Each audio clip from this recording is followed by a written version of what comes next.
My name is Jasmine Rojas. I was so excited to finally take a break from college. After weeks of exams, late nights studying, and working part-time, I packed my bags and drove 4 long hours from my university back to Bakersfield for spring break. I couldn't wait to see my family, sleep in my old bed, and maybe even get a home-cooked meal. But when I pulled up to the house I had grown up in, everything felt wrong.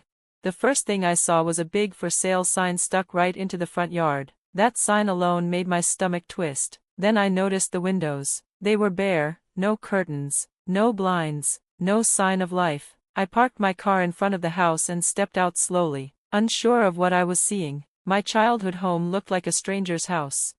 3 large black garbage bags sat quietly on the porch, like someone had dumped them there and left. Curious and worried, I opened one. Inside were my clothes, my favorite books, a journal I used to write in. It was like someone had taken all the things I cared about and thrown them out without a second thought. Panicking, I pulled out my phone and called my Uncle Thomas. "What do you mean you don't have the keys?" I asked him, my voice shaking as I gripped the phone tightly. "The house is completely empty. That can't be right." From across the street, an older man who lived nearby, Mr. Jennings, I think, watched me from his porch. I could feel his eyes following me as I paced up and down in front of the house, trying to make sense of what was happening. On the phone, my uncle's voice was quiet and unsure. "Your father said, you should have called first. They moved last week, didn't they tell you?" I froze. "No," I whispered, "they didn't tell me anything." I didn't know whether to scream or cry. My own family moved out and didn't bother to tell me. I hung up on my uncle and immediately called my dad. The phone rang and rang, each ring slicing into my nerves. Finally, he picked up. "Hello?" His voice sounded cold and distant.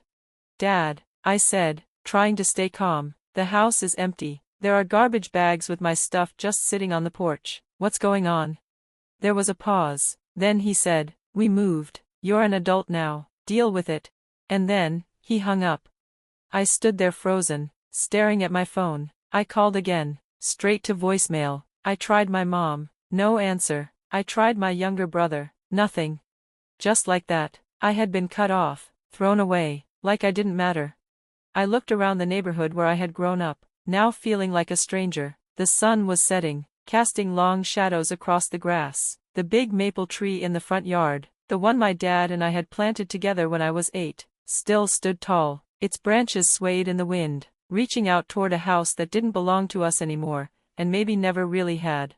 I had always tried so hard to make my family proud. I sent money home from my scholarship every month, just to help out. I worked part-time while maintaining a nearly perfect GPA in pre-law. I was the dependable one, the quiet one, the one who never gave them trouble.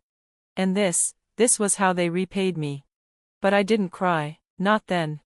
Instead, I picked up the garbage bags and carefully put them into my car. I found a cheap motel nearby and checked in for the night. Inside the small, scratchy room, I laid out what was left of my past, a few winter sweaters, some textbooks, and a broken picture frame with an old photo of my family at the beach. We were all smiling in the picture, arms around each other like nothing could break us. But now, I knew better. That night, I made a quiet, firm decision. If they wanted to cut me out of their lives, I would return the favor. I would stop trying. I would stop hoping. I would build a life that was mine and mine alone, something they could never take away, ignore, or throw in a trash bag. They left me behind, but I wouldn't let them break me. Not now. Not ever.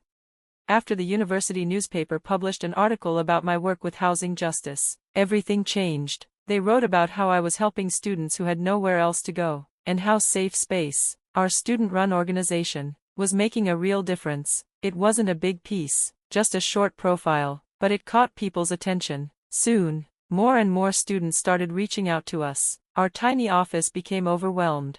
One afternoon, I sat with Eleanor, flipping through our intake folders, which were piled high across the table.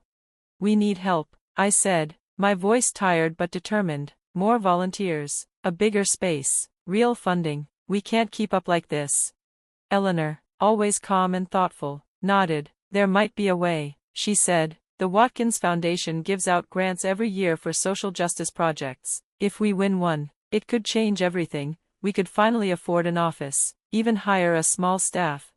The application wasn't easy. I worked for weeks on our proposal. I wrote and rewrote every section, collected testimonials from students we'd helped, and found statistics to show how bad housing insecurity really was, especially for college students. By the end, our proposal was 47 pages long. It outlined our mission, how we worked, and what we hoped to accomplish. I sent it in with a mix of pride and exhaustion. Just 2 days later, I got a phone call. I didn't recognize the number, but it had the same area code as my hometown. My stomach tightened. "Hello?" I answered, a little nervous. "Jasmine, it's Mrs. Hernandez, from next door." I hadn't spoken to her since that awful day I came home and found the house empty. I gripped the phone. "I hope you don't mind me calling," she continued gently. "Your brother gave me your number. He said you probably wouldn't answer if your parents called directly." He was right. If this is about them. No, she interrupted. "It's about your old house. Someone broke in last night. The police came, but nothing was stolen. Your father asked me to check if it was you. He thought maybe you'd come back for something." I almost laughed. "I haven't been back since that day. I don't even have a key anymore." "I figured," she said, "but the strange part is, they left something behind. An envelope, with your name on it. The police gave it to me since I'm keeping an eye on the place." My heart skipped. "What's in it?" "I didn't open it," she said, "but it looks official. There's a law firm's name on the outside." I frowned. "Legal mail, sent to an address I hadn't lived at in over a year? Would you mind opening it and reading it to me?" There was a pause as I heard her tear open the envelope and rustle through the pages. "Mrs. Hernandez?" I asked, waiting. It's about your grandmother's estate," she said slowly. "Your mom's mother, in Mexico." My grandmother? She had passed away when I was 13. I barely remembered her. "What about it?" "It says you inherited property, in a place called Waka, and there's a bank statement, Jasmine. It says there's over $400,000 in an account, in your name." I sat down. My head spun. "That can't be right," I said. "My grandmother didn't have that kind of money." Mrs. Hernandez continued. "It says after she passed, the land was sold to developers. They built resort condos. Your share is from the sale of 2 of the units." I grabbed a pen and scribbled down the law firm's information as she read it out. My hands were shaking. My mind was racing. "When was this finalized?" I asked. More rustling. "Then, last March." Last March, just 1 month before my family moved out and left me behind with no warning. I felt cold all over. They knew about the inheritance, and they still threw me away like I didn't matter. As I sat with the weight of that discovery, another call came in. It was the Watkins Foundation. "We're pleased to tell you you've been selected as a finalist," the woman on the phone said warmly. "We'd love to see you and your team present in person." This should have been the best moment of my life. The grant could change everything for safe space, but all I could think about was that money my grandmother left me, and the fact that my parents had hidden it from me, on purpose. Later that week, I confirmed everything with the law firm in Mexico. The inheritance was real, the money was mine, and yes, official notice had been sent to my parents over a year ago, while I was still 19. They kept this from me, I told Professor Wilkins during one of our usual dinners. She lowered her fork and looked at me. "Have you thought about why?" "Because of money," I said bitterly. "They wanted it for themselves. Maybe, or maybe they wanted to use it to control you." I pushed my plate away. I wasn't hungry anymore, or maybe they never planned to tell me at all.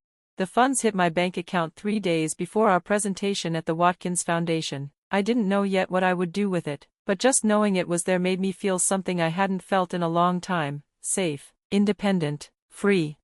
The day of the presentation arrived. I got to the Watkins Foundation office an hour early and sat in the waiting room, flipping through my notes. We were asking for $300,000 over 3 years to expand safe space from just a college program into something that could help the whole community. Eleanor walked in 20 minutes before showtime. She looked sharp and confident.